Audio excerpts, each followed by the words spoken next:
9ই March আমরা রিম্পা ও ভাস্করের বিয়েতে গিয়েছিলাম। কোনা হাই স্কুলের পাশে আরতি ভবনে বিয়ে হয়েছিল। আজ আমি একটা খাওয়ার ভিডিও নিয়ে চলে এসেছি।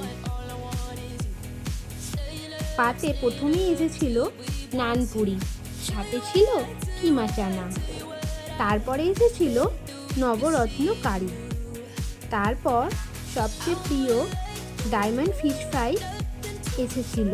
গরম গরম খেতে খুব ভালো লাগছিল।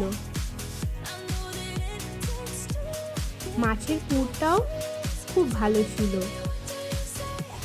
দারুণ টেস্ট হয়েছিল।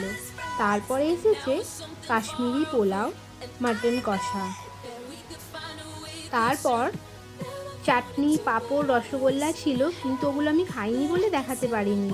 সব শেষে এসেছিল মালাই বাদাম সন্দেশ, এর স্বাদ অপূর্ব ছিল।